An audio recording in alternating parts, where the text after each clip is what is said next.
The author of this literature work is Charlson L. Ong. He is a non-fictionist, scriptwriter, and singer.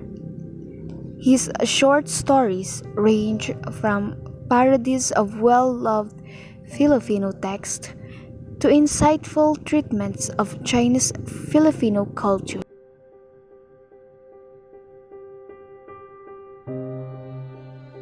This story is about a Chinese illegal smuggler who was sentenced to death. The mother of Mario, who is the narrator, does not want his husband to be involved to Gan's case because of the fear of the consequences.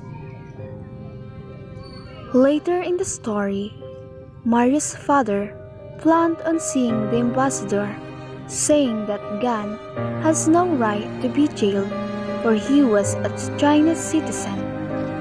But even the government has not enough proof they still killed Gan.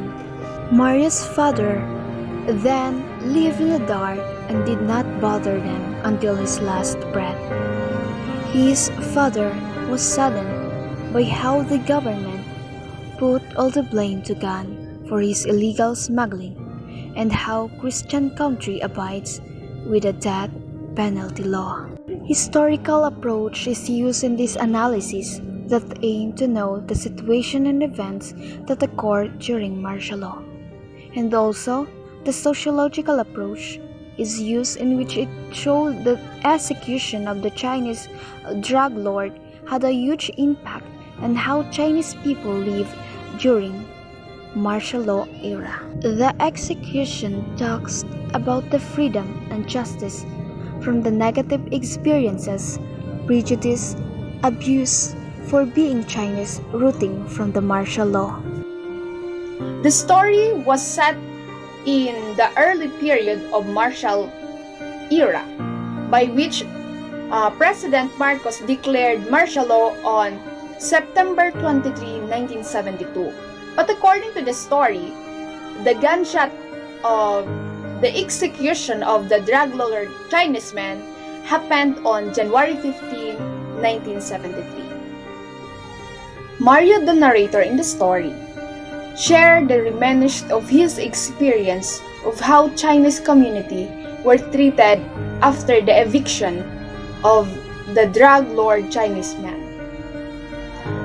Charlson, also the author of the story, is 12 years old when the martial law was implemented. He is also a Chinese-blooded person living in the Philippines. The author might be sharing his personal or Chinese community experiences during the martial law. The execution is based on a story that occurred in reality during martial law. Based on research, this story was inspired by the execution of Lim Seng. He was a Chinese businessman who owned a restaurant, a printing press, mining interest, and ran other legitimate businesses to cover his illegal activities. 3 million pesos worth of heroin were seized from his labs in Caloocan and other parts of Manila. On the early morning of January 15, 1973, an 8-man firing squad shot the convicted Chinese drug lord Lim Seng at Fort Bonifacio. The event marked a historical first in the country's penal history as being the first and the only public execution during martial law. Around 5,000 people witnessed the accused execution, including journalists and broadcasters.